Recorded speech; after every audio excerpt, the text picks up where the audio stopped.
What's good, y'all? We back on Planet Rell, and today we have Thor, the God of Thunder, the first episode of the Gorr Saga. Let's get into it. Alright, boom. So we start here at 893 in Iceland, and Thor killed this frost giant because it was there killing people, animals, and kids, which was crazy.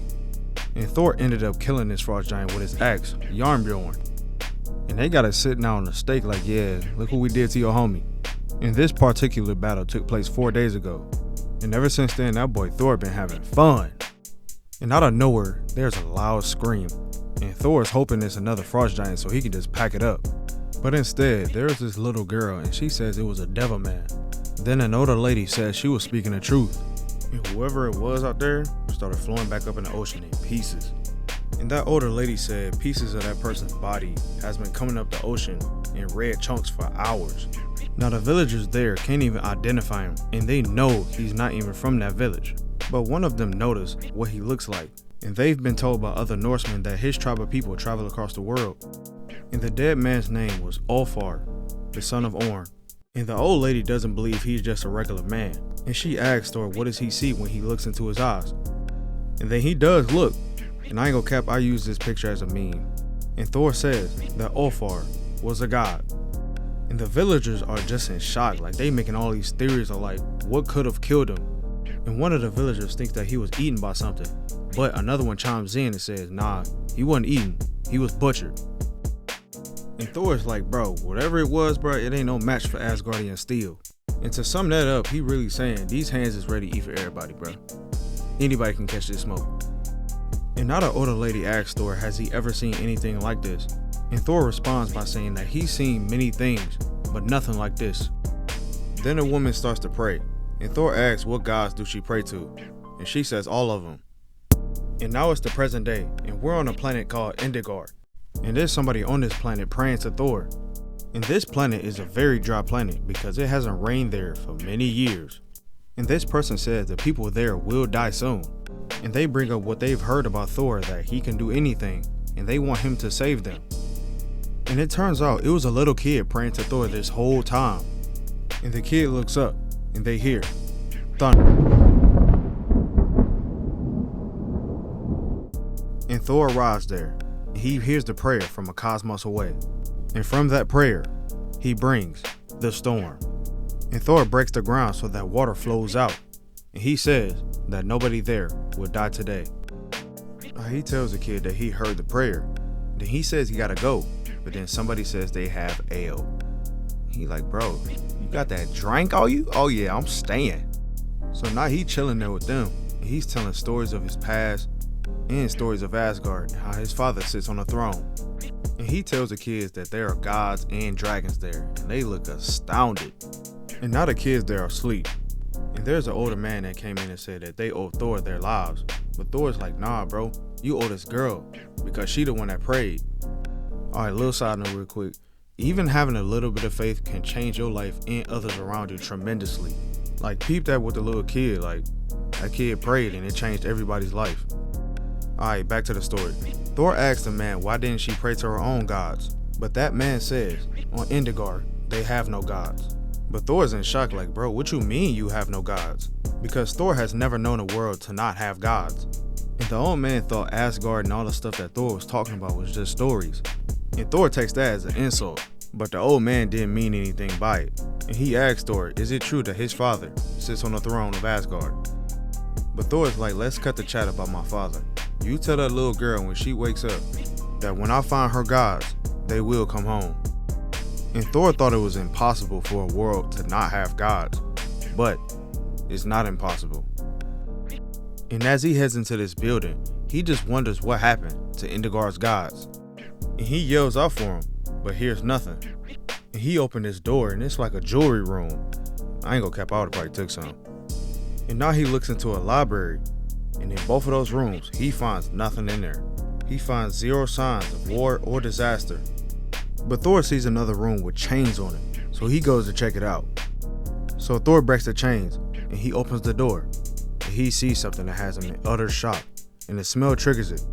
And it's revealed that these are the dead gods of Indigar. And now that he sees that these are the missing gods of Indigar, he says one mystery is solved, but another is born. And Thor walks through the room and he sees that there was no sign of combat or invasion. And I know Thor is wondering, how did this massacre happen, because there are limbs everywhere, it just looks gory, and his body's all over the place.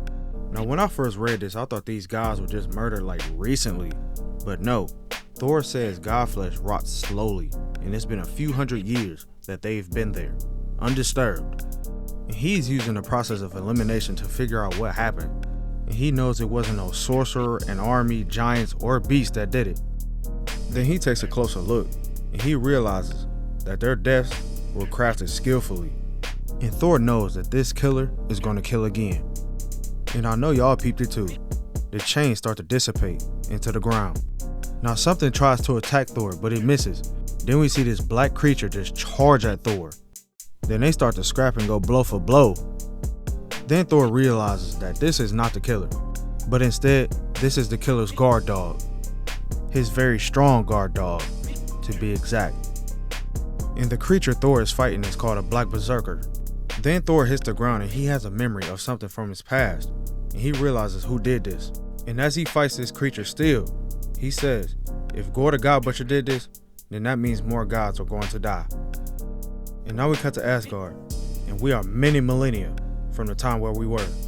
And this is an older version of Thor, and he's king of Asgard during this time. Now Asgard is a very quiet place now, and Thor despises it. And he says the halls of Asgard used to be filled with noise of battle and feast, but now it's things outside mocking this old god with silence. Now Thor yells out for somebody to bring him his arm, but remember, it's quiet, and there's nobody else there but Thor. And that's because Thor is the last god remaining. And he's so tired of his circumstance that he wants to die, and he's been trying to get himself killed so he can go to Valhalla. Now Thor remembers how this all started. Then he calls for his hammer to go fight, and King Thor tries once again to reach his end. And he takes Mjolnir and the Odin sword to go fight every single black berserker that's outside by himself. King Thor finna give him all the smoke. And that was the conclusion to issue 1. Now let's move on to issue 2. Now we back in the past, and we're in a great weapons hall of Asgard. And forged by dwarves and enchanted by Odin, we have Mjolnir. And Thor is trying to lift it, but he ain't worthy yet. And he's thinking to himself like, yo, I fought all these animals, I've been in wars and battles. And of course he thinks he should be able to lift Mjolnir with all of those feats. But nah. But I'm glad he kept hope and determination to lift Mjolnir. And when Thor does become worthy of Mjolnir, it's gonna be great trouble for his enemies. Then we catch a glimpse of present day Thor and King Thor fighting black berserkers. And then we go back in the past and we see young Thor.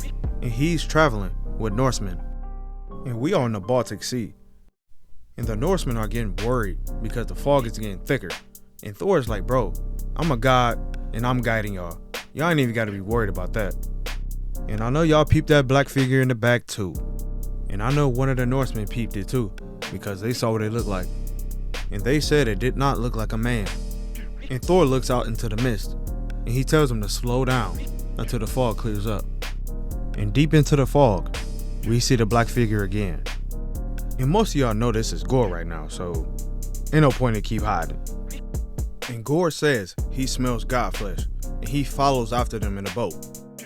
Now we got a little time skip. 3 days have gone by. Now there was a battle that was about to happen, but Thor's like, I'm not about to fight these men. I was told there was going to be gods here. Then he asked the other men that were there, where they at? Then the men start to see their gods come down, but it's only a horse that comes down. And one of the men say it's their god's Perun's horse. And I know y'all wondering why the horse is all bloodied up.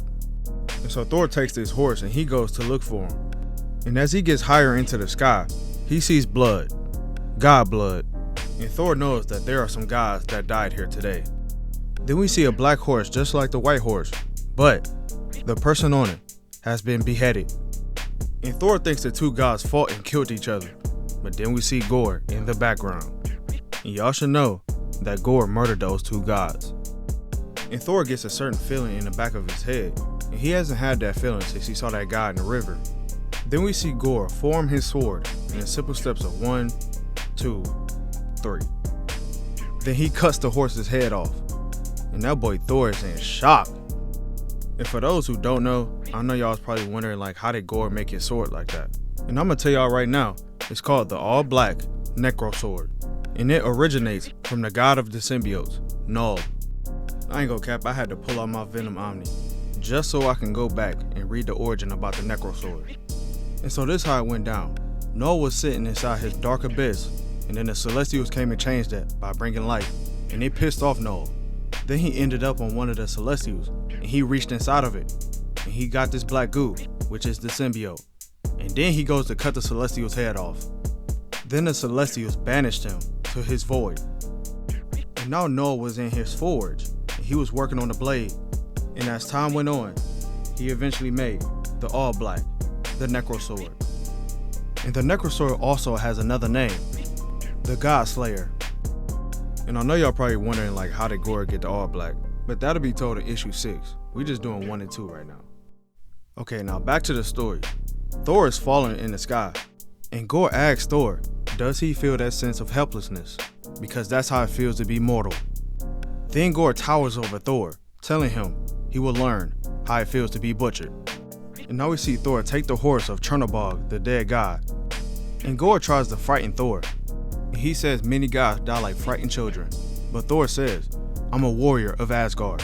And he tells Gore that he gonna be the last guy he gonna see. And y'all already know Thor is ready to put him in a pack. And Gore up here saying that Thor gonna be his first Asgardian that he kills. Then he follows up saying that his whole pantheon will be after him. Now as they fight, Thor has a memory. And it was of a god in a pit. And it had a cold, dark eyes just like Gore. And that day he found the difference between war and murder. Then we see Thor stab Gore in the side. And then he mentions that the guy he was talking about, his name was Dagger.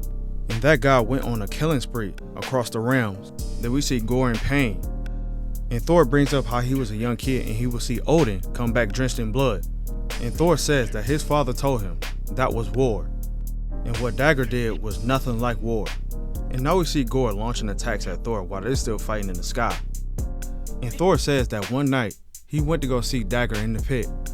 Then we see pieces of the all-black stab Thor through his abdomen and also his chest. Now as Thor continues to talk about this memory, he says that when he went to go see Dagger in the pit, he fell down there and he saw that it was a great darkness. Then when he got down there, he saw what Dagger looked like. And he looked Dagger in the eyes and he said they were calm. And he thought that it would be like something crazy, like scary. And he was ready to fight Dagger, but the only thing Dagger did was talk. And now we see Gore making weapons with the all-black. And then he takes him and slashes Thor in the back, and he starts to strangle Thor. Then Thor says Dagger talked to him in a delicate voice, and then he says that Dagger even deleted kids. Now he's the one that just needs to be gone. That boy Dagger need to go to sleep. From God! And I know Thor was down there scared for his life because the way Dagger stared at him, it was like you were already dead. And we see Thor break free from the all-black. And Thor says that he was down there in the pit with Dagger for 5 hours before anybody found him. And following that day, Odin deleted Dagger. And Thor says Dagger never begged for mercy, but he was smiling and still had pride for everything he did. Then Thor says that Odin and other people said that Dagger was just mad, like he was just insane. But Thor like, nah bro, he was just something frightening. Then we see Thor falling and a horse comes to save him. But out of nowhere, Gore comes just crashing in on Thor, grabbing him by his face. Then Gore says to Thor that Thor is not used to fighting people how Gore is right now. And he says that people are used to shriveling up and gazing at Thor's godhood. But Gore has complete contempt for Thor, like he don't care about none of that. Like bro, this is Gore's attitude right now. 1, 2, 3, we don't give a fuck about none of that! But Thor don't care about none of that. He says he's used to fighting warriors, and he knows that Gore isn't that. And he says he knows the kind of person Gore is. Then Gore kicks him in the face, and he like, nah, no you don't. Then we see Thor falling some more, and Gore stabs Thor through his back. Now Thor goes back to talk about the memory of Dagger. He says he didn't sleep for weeks afterwards, And he prayed for months to the elder gods that he wouldn't see anything like that again. And he says that prayer seems like it was not heard. Now Gorr is taking Thor up higher into the sky, and he asks Thor, "What are you the god of?" Then he goes on to guess what Thor is the god of. And then he tells Thor of all the gods he has killed. And now Gorr asks Thor once again, what is he the god of? And Thor says thunder. Then